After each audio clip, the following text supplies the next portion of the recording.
ऐसी भक्ति चलावे मची नाम की कीच। मची नाम की कीच बूढ़ा और बाला गावे, पर्दे में जो रहे शब्द सुन रोवत आवे।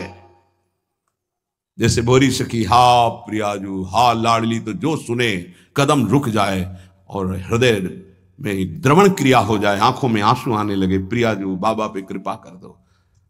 पलटूदास बाबा जी से जब वो जोर से भगवान नाम उच्चारण करते तो कोई पर्दे में कहीं भी, घर मकान कहीं भी उसके कान में पड़ता तो रोना आ जाता। ऐसी नाम की प्रीति उनके हृदय में जगी। बोले कीच मचा दी नाम की अवध में। पलटूदास बाबा ऐसी भक्ति चलावे मची नाम की कीच। मची नाम की कीच बूढ़ा और बाला गावे, पर्दे में जो रहे शब्द सुन रोवत आवे, सामने उपस्थित हो जाए। भक्ति करे निर्धार रहे त्रिगुण ते न्यारा, आवे दे लुटाए आप ना करे आहारा। जितना वैभव सुख संपत्ति आवे सब संत सेवा में, भगवंत सेवा में आप अपने हिसाब से चलना, ना करे आहारा, उस संपत्ति का भोग नहीं। भक्ति करे निर्धार, कोई आधार नहीं, कोई पदवी, कोई मोक्ष, कोई कल्याण, कोई निमित्त नहीं। सहज भक्ति रहा त्रिगुण ते न्यारा, सतोगुण रजोगुण तमोगुण तीनों से ऊपर उठा हुआ महापुरुष नाम जापक साधु। आवे दे लुटाए आप ना करे आहारा, आए हुए संपत्ति वैभव को संत सेवा भगवंत सेवा आप उसका भोग नहीं। मन सबको हरिले सबन को राखे राजी, सबन को राखे राजी, ये भक्ति की महिमा है। मन सबको हरिले सबन को राखे राजी, किसी का भी द्रोह नहीं। भक्त के सामने कोई भी आ जाए, किसी भी संप्रदाय का, किसी भी धर्म का, सबका आदर, सबका स्वागत, सबको सुख प्रदान करना। क्या जानो भक्ति का स्वरूप क्या है? मन सबको हरिले सबन को राखे राजी। अगर हम सब में अपने आराध्य देव को नहीं देख पा रहे हैं तो अभी केवल कोरा प्रवचन है, अभी भजन नहीं जागृत हुआ, अभी हृदय में भक्ति नहीं जागृत हुई। सब में अपने इष्ट का दर्शन।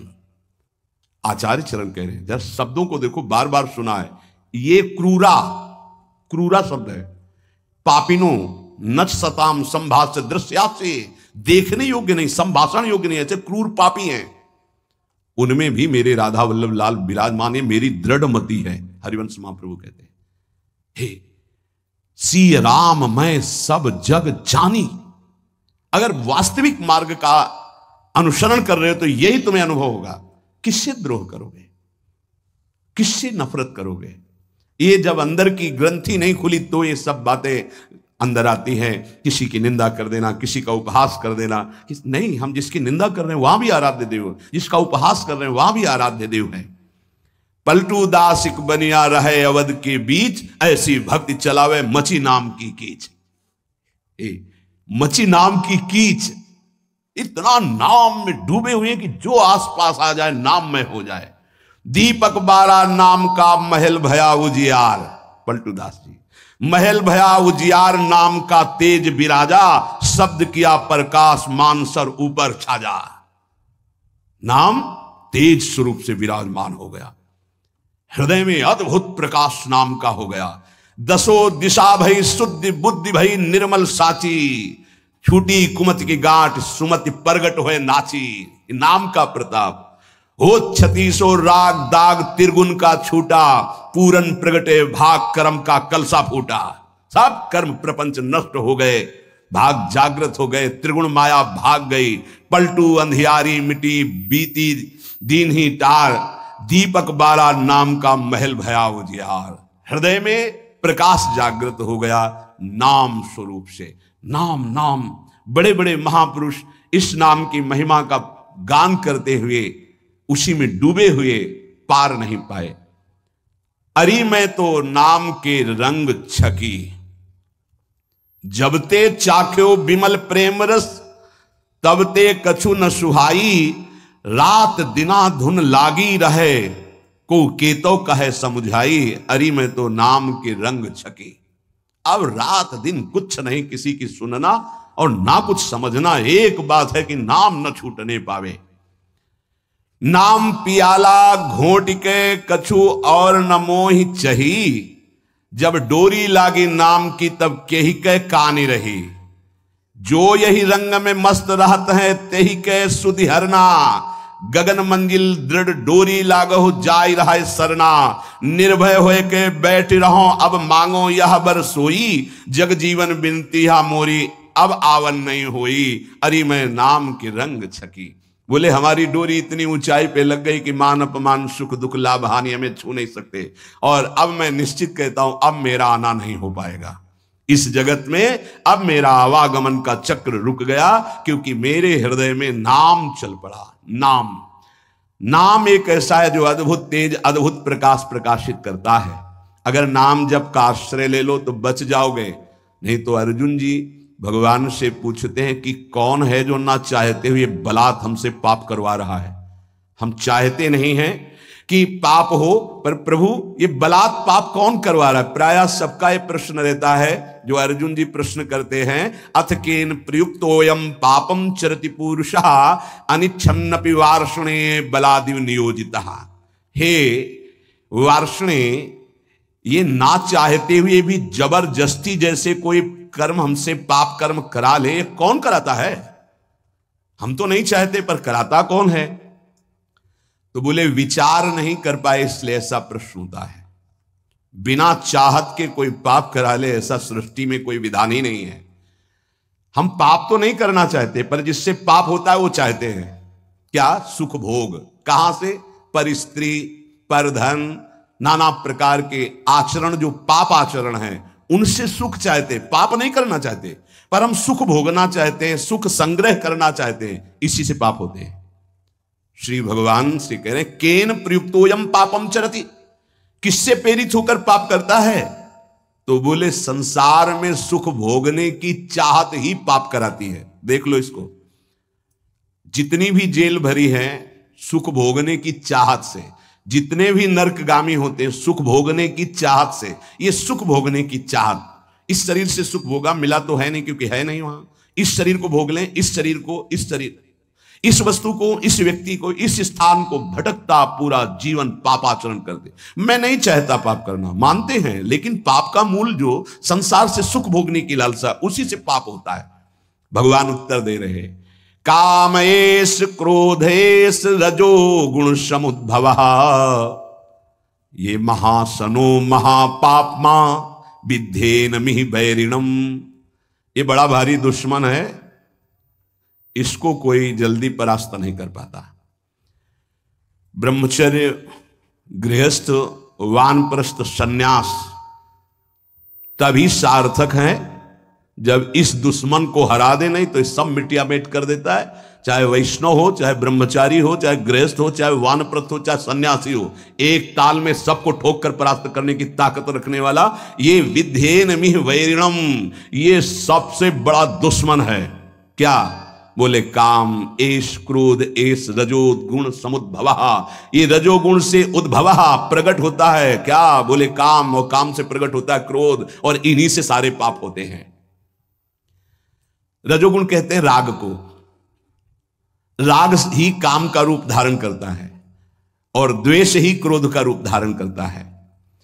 काम से राग पुष्ट होता है और राग से काम की उत्पत्ति होती है। शरीर का राग, भोगों का राग, रुपये का राग, पद का राग, राग सर्वत्र राग, राग से ही काम और काम से ही क्रोध, और काम और क्रोध ये दोनों महापाप कराने वाले हैं। और महासनो महापापमा, ये कभी तृप्त नहीं हो सकते। महासनो, चाहे जितना भोग लो आप, भगवान कह रहे हैं चाहे जितना भोग लो, ये कभी तृप्त होने वाले नहीं हैं। चाहे जितना पदार्थों का संग्रह कर लो, चाहे जितना सुख की सामग्री, वैभव, शरीर सब भोग लो, परिणाम में तुम्हारा हृदय जलेगा, घोर पाप बन जाएंगे, सुख का किनका भी नहीं मिलेगा। नहीं, इतना जीवन हो गया, देखो वैसे ही अतृप्ति, वैसे ही अशांति, वैसे ही भोग वासना। कामेश क्रोधेश, उत्पत्ति विनाशशील जड़ पदार्थों के संग्रह की इच्छा और प्रकृति रचित शरीरों के भोगने में सुख की इच्छा, यही काम है, यही काम। ये पाप कर्म का मूल है। महापाप माय, महान पापी, महान पाप कराने वाला, महाशनो, कभी तृप्त ना होने वाला, काम के वशीभूत होकर के जब उसमें बाधा पड़ती तो क्रोध के वशीभूत होकर के ये महान पाप बनते हैं। कभी दोनों से अलग अलग, कभी दोनों साथ मिलकर जीव को नष्ट किए हुए हैं पाप कर्म कराने में। 100-200 रुपया के लेन देन में झगड़ा हो गया, मार डाला। थोड़ी इंच 2 इंच जमीन के बंटवारे में मार डाला। क्रोध, कामना, वासना, उत्पत्ति विनाशील पदार्थों के भोगने से कभी तृप्ति नहीं हो सकती। इसमें बहुत सुंदर वर्णन किया कि आप नाचेन्द्रियाणाम भोगाभ्यासेन वै तृष्णम कर्तुम शक्यम कस्मात् यतो भोगाभ्यासान मनु विवर्धन्ते रागाः कौशलम चेन्द्रियाणाम तस्मादनुपायः सुखस्य भोगाभ्यासा सा खलवयम वृश्चिक विषभीत इवासी विषेण दृष्टो यह सुखार्थी विषयानुवासितो महति दुख पंके निमग्न इति। जब मनुष्य के हृदय में भोग वासना जागृत होती है तो वो प्रथम नहीं होती, बहुत जन्मों की वो है, अभ्यास उसका है। भोगाभ्यास के स्कूल कहीं नहीं है, शिक्षण प्रशिक्षण इसका नहीं होता। भोगाभ्यास पूर्व से, जैसे रसेंद्री का भोग, तो बच्चा पैदा हुआ, किसी ने शिक्षा नहीं दी, मां का वक्षा स्थल स्तन लगाया गया, पीना शुरू कर दिया, दूध की बोतल लगाई गई, किसने सिखाया है?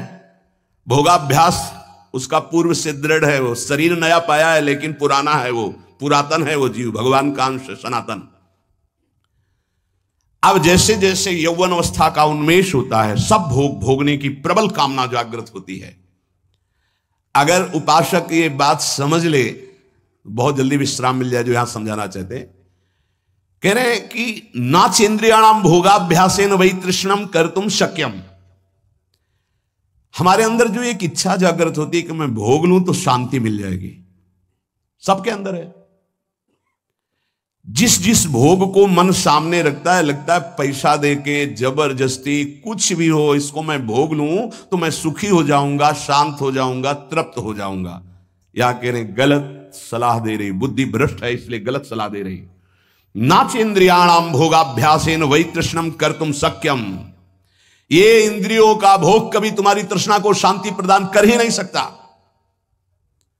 अगर धर्म पूर्वक काम का भोग किया जाए तो वैराग्य दृढ़ हो जाएगा। इसीलिए धर्म की मर्यादा के अंतर्गत भोग को, काम को भगवान ने अपना स्वरूप कहा है विभूतियों में। धर्म पूर्वक काम का सेवन सृष्टि संचालन के लिए धर्म पूर्वक, शास्त्र मर्यादा के अनुसार। ये जो आज चल रहा है ना, ये पहले कभी नहीं था। बड़ी मर्यादाएं, जिसका उपहास किया जाता है ना मर्यादाओं का, उन्हीं मर्यादाओं में सुरक्षित थे। पूर्व की मर्यादाओं को, धर्म मर्यादाओं को, शास्त्र मर्यादाओं को आज के बच्चे उपहास करते हैं। ए पुराने जमाने के, ऐसे करके, ए पुरानी बातों को रखने वाले। नहीं नहीं, आपका जीवन बड़ा नवीन, उत्तम और स्मृतिवान, राष्ट्र सेवक, भगवत भक्त और महान उन्नति के लायक आप हो जाएंगे यदि आप पुरानी बात को समझेंगे। पुरानी माने पुरातन, पुरातन माने सनातन, सनातन माने समस्त शास्त्र सम्मत बात। नवीन नवीन बच्चे नवीन नवीन अवस्था में जब ये अभ्यास, पूर्वाभ्यास भोगों का जागृत होता है तो ये हमको शिक्षा देता है अंदर से गलत। अगर भोग लूं तो शांति मिल जाएगी, भोग लूं तो प्रसन्नता मिल जाएगी, सुख मिल जाएगा। शास्त्र कहता है न चेन्द्रियाणाम भोगाभ्यासेन वै तृष्णम कर्तुम शक्यम। आज आदर्श शास्त्र नहीं रखे जा रहे, आदर्श ब्रह्म ऋषि नहीं है, आज आदर्श विदेशी सिद्धांत है। भोगाभ्यास, विलासिता, मनमानी आचरण। नहीं नहीं भाई, ये गंगा यमुना का परम पावन, भगवद अवतारों से परम पवित्र भारत देश है। यहां धर्म प्रधान और मोक्ष पदवी प्राप्त करना केवल इसी क्षेत्र में है और नहीं है, ध्यान रखना। ये भारत भूमि का विधान केवल है, अन्यत्र तो भोगाभ्यास है, यहां योगाभ्यास है। अंदर अपनी इंद्रियों का दमन करके, मन का दमन करके परमात्मा आनंद में मगन होने वाला ये भूमि यहां की शिक्षा देती है। यहां के ब्रह्म ऋषियों की ये शिक्षा है। ये भ्रम हटा दीजिए, ये महाबैरी महापापी कभी ना घाने वाला काम हमारी बुद्धि को भ्रष्ट करके प्रेरणा देता है। इसे भोग लूं, ये सुंदर है, इसे भोग लूं, ये वस्तु भोग लूं, ये व्यक्ति भोग लूं। भोग लो, कितनी बार मर चुके हो भोग भोग के, इस बार भी मर जाओगे, कुछ हाथ नहीं लगने वाला। देख लो, अनंत बार भोग चुके, अनंत बार क्या क्या नहीं बने होंगे, क्या क्या नहीं भोगे होंगे। इसी जन्म में देख लो क्या क्या नहीं भोग रहे हो, क्या क्या नहीं भोग लिया, क्या है आपके पास। शास्त्र की आज्ञा मानोगे तो सुखी, शांत और महान बन जाओगे। ना चेन्द्रियाणाम भोगाभ्यासेन वै तृष्णम कर्तुम शक्यम, नहीं सामर्थ्य है इंद्रियों की कि तुम्हें भोग में वो शांति प्रदान कर दे, नहीं है। त्यागात शांतिरनंतरम, अधर्म पूर्वक भोगा हुआ भोग तृष्णा को बढ़ाकर नरकगामी बना देता है। अशांत चित्त, घोर दुख में जीवन। क्या समझते हो, तुम्हारा अविनाशी शरीर है, कर लो मनमानी। अभी गांठ दर्द, कमर दर्द, आंखों से दिखना कम, चक्कर आ, न जाने कितनी कमियां पैदा हो जाएंगी। गृहस्थी लायक नहीं रहोगे, संसार की सेवा लायक नहीं रहोगे। करो भोगाभ्यास, करो मनमानी आचरण, तो खुद देख लो तुम्हारा स्वभाव क्या होता है, तुम्हारा प्रभाव क्या होता है उस कर्म का, आगे खुद देख लीजिएगा। अब सावधानी की बात करें। ये तो भोगाभ्यास मनु विवर्धन्ते रागाहा कौशलम चेन्द्रियाणाम। अब जैसे जैसे वो भोग भोगने में युक्त होता है तो उसकी इंद्रियां भोगाभ्यास के कला कौशल से प्रवीण होती हैं। शास्त्र है, ये तो भोगाभ्यास मनु विवर्धन्ते रागाहा कौशलम चेन्द्रियाणाम। ऐसे भोगा, वैसे भोगेंगे, ऐसे भोगेंगे, ऐसे भोगेंगे, ऐसे सुखी हो जाएंगे। वहां चल के वो भोगाशक्ति, विषयाशक्ति उसकी प्रबल होती चली जाती और अशांति, भोग की चाह प्रबल होती चली जाती है। चला था कि भोग लेंगे तो शांति मिल जाएगी, हो गया उल्टा। तस्माद अनुपाया सुख से भोगाभ्यास। सुख की खोज चलने वृत्ति आई थी कि चलो भोग भोगेंगे और सुखी हो जाएंगे, कहां। वही तृष्णम कर्तुम शक्यम, तृष्णा बढ़ गई। इसकी सामर्थ्य है भोग की, वो शांति प्रदान कर सके। न जातु कामः कामानाम उपभोगे न शाम्यति, हविषा कृष्ण वर्तमेव भूय एवाभि वर्धते। जो भोगों की लालसा करके भोगों के भोगने में लगा हुआ और सोचता है कि शांति मिल जाएगी, तो ऐसे जैसे अग्नि को सुहाती हुई घी की आहुति दो, कभी वो अग्नि बुझेगी, बढ़ती चली जाएगी। हविषा कृष्ण वर्तमेव भूय एवाभिवर्धते, वो कामाग्नि प्रचंड ज्वाला रूप रख लेगी और भयंकर पाप कराएगी जो तुम सोच भी नहीं सकते, वो तुमसे सोचवाएगी और वो करवाएगी। ये पाप प्रवृत्ति काम के द्वारा। हुआ क्या, बोले साख हलवयम वृश्चिक विष भीतम इवासी विषेण दष्टो यह सुखार्थी विषयादनुवासितो महत दुख पंके निमग्न इति। बीछी के डंक के जहर से बचने के लिए विषधर कोबरा के मुख में हाथ डाल दिया।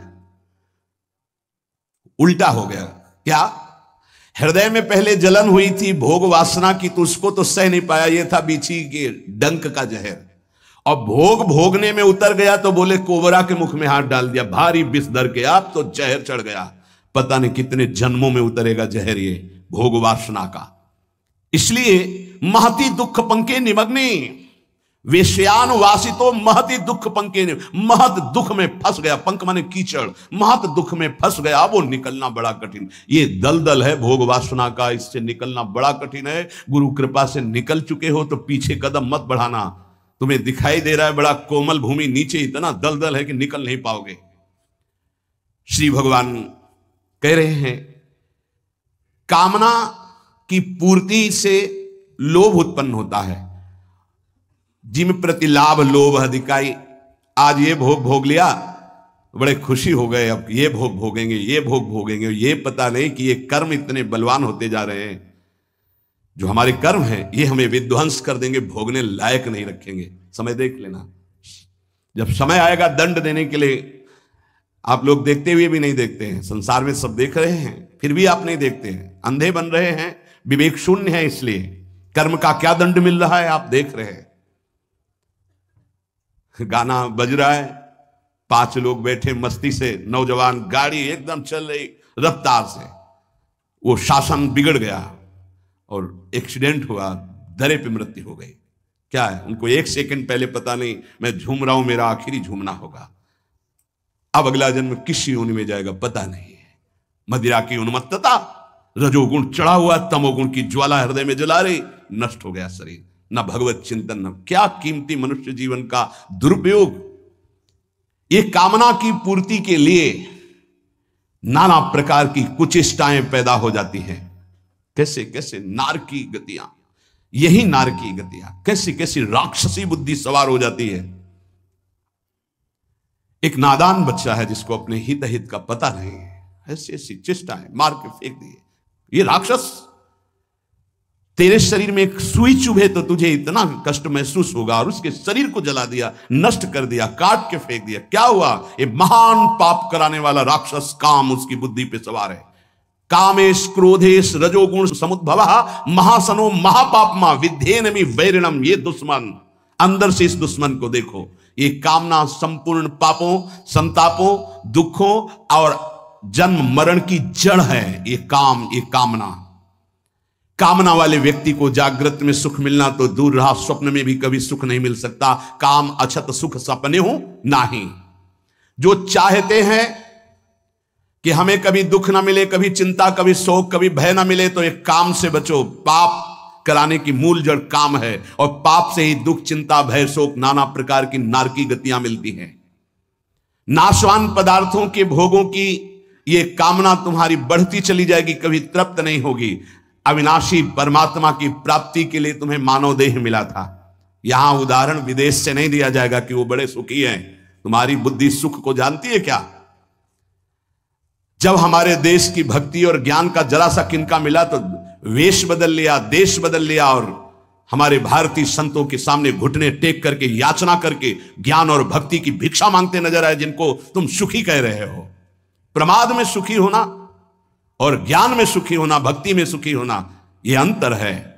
लौकिक उन्नति कोई उन्नति नहीं है। आध्यात्मिक उन्नति के साथ लौकिक उन्नति का महत्व है। यदि आध्यात्मिक उन्नति नहीं है, लौकिक उन्नति है, तो पशुता और राक्षसी बुद्धि बढ़ती चली जाएगी। देख लेना, वही हो रहा है। अध्यात्म को, शास्त्र को, ब्रह्म ऋषियों के वचनों को अगर प्रमाण माना जाएगा तो हम भारतीयों का जीवन उन्नतिशील, परम पवित्र, धैर्यवान होगा।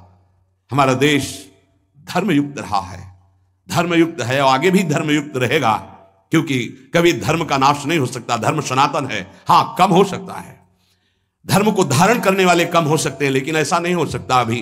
हां, आगे चलकर 4,32,000 है, जब आखिरी में आएगा तो भ्रष्टाचारा सब संसारा धर्म सुने नहीं काना। उस समय भले हो, अभी तो ऐसा नहीं। एक से एक महान धर्मात्मा, महात्मा पुरुष हैं।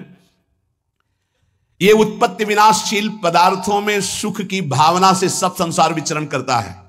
देख लो, उत्पत्ति विनाशशील पदार्थों के भोगने से ही सुख मिलेगा। ये उत्पत्ति विनाशशील पदार्थ कर्म के अधीन हैं। ये काम से प्राप्त नहीं होते हैं, उत्तम कर्मों का अनुष्ठान करने से प्राप्त होते हैं। अगर केवल कामना करने से प्राप्त होते तो सब कामना कर रहे हैं, और किसी की आज तक कामना पूर्ति नहीं हुई। 100 रुपए की कामना पूर्ति हुई तो 1000 रुपए की जागृत हुई, 1000 की पूर्ति हुई तो लाख की तत्काल जागृत हो गई, लाख की पूर्ति हुई तो करोड़, करोड़ों की बढ़ता चला जा रहा है। भारत में सबसे धनी तो विश्व का सबसे बड़ा धनी बन जाऊं, ये भोगा वो भोग लूंगा, ये देखा वो देख लूं, कामनाओं की बाढ़। इसलिए उपासक को चाहिए कि कामनाओं का, निषिद्ध कामनाओं का त्याग कर दे। ये 4 कामनाएं हैं जिनको न्यायपूर्वक पूरी कर सकते हो। पहली, शरीर निर्वाह मात्र की आवश्यक कामना, इसको पूरी कर सकते हो। जैसे वर्तमान में कामना उत्पन्न हुई, प्यास लगी है, भूख लगी है, भोजन की कामना है, ये धर्मयुक्त है, इसको पूर्ण कर सकते हो।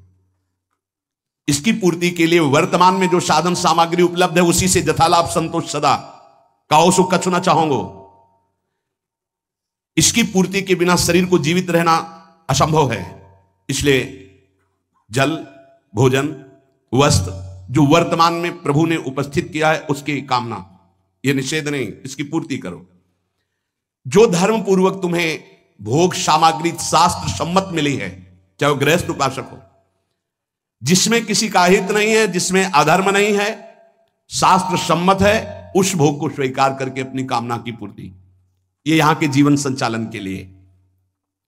शरीर निर्वाह मात्र की, धर्म निर्वाह मात्र की कामना की पूर्ति तुम्हें आगे बढ़ाएगी। लेकिन शरीर निर्वाह की बात को समझिए, भूख प्यास इनसे शरीर निर्वाह की बात है। भोग काम आदि की पूर्ति धर्म मर्यादा के अनुसार वर्णन की गई, विपरीत नहीं। विपरीत तो जो जो चाहते हो रही सबकी पूर्ति करने से फिर पाप की प्रवृत्तियां उदय हो जाएंगी।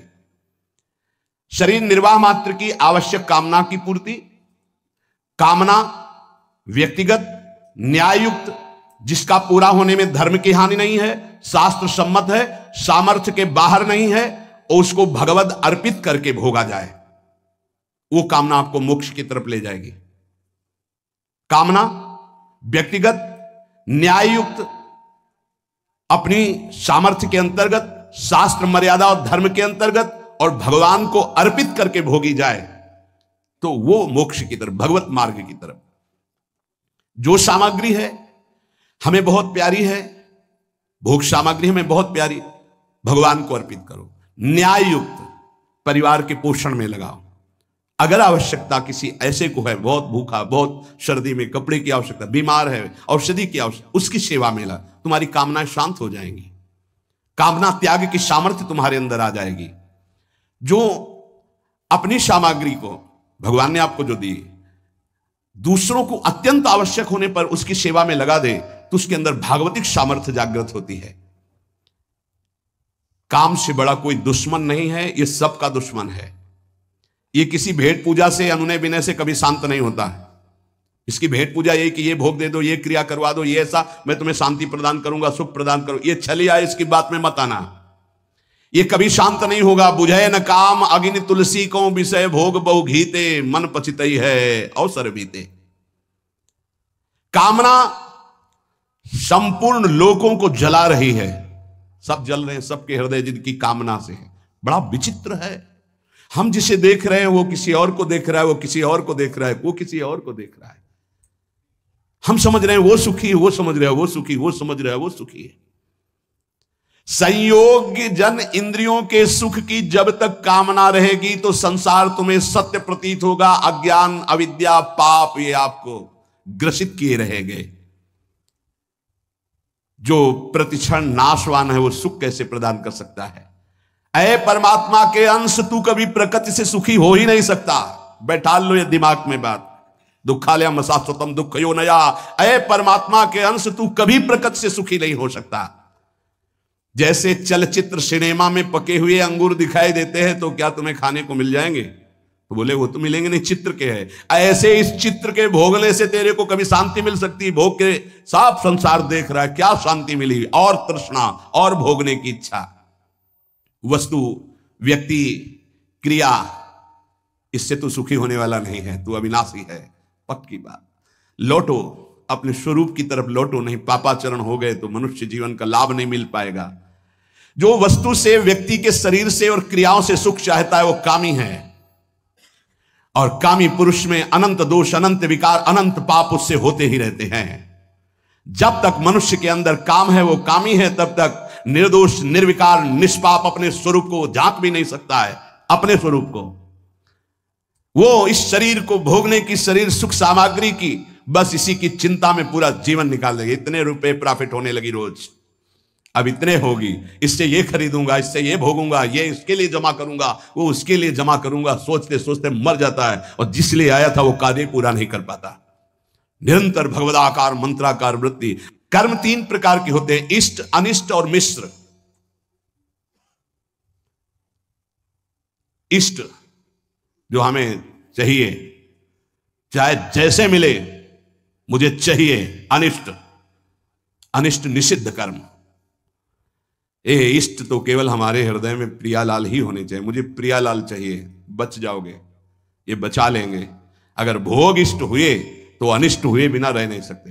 पापाचरण भी करवा के रखेंगे। ये भोग की इच्छा कभी सीधे मार्ग में नहीं चलती, जहां से भी मिले वैसे ही भोगने की इच्छा प्रकट हो जाती है। शास्त्र निषिद्ध कर्म, ये मूर्खतावश कहते हैं कि हमारे प्रारब्ध में लिखा था इसलिए हमारा। प्रारब्ध से शास्त्र निषिद्ध कर्म नहीं होते, ये कामना से होते हैं, काम से, अविद्या से, अज्ञान से होते हैं। प्रारब्ध कर्म केवल फल भोग उपस्थित करके निवृत्त हो जाता है, पाप कर्म नहीं कराता। पाप का फल आएगा दुख, पुण्य का फल आएगा सुख सामग्री। वो तुमसे पाप कर्म नहीं कराएगा। प्रारब्ध में इतनी ताकत नहीं कि तुमसे पाप कर्म कराए, वो तुम्हारी मूर्खता है, तुम्हारी कामना है। निषिद्ध कर्म प्रारब्ध नहीं करा सकता, वासना कराती है।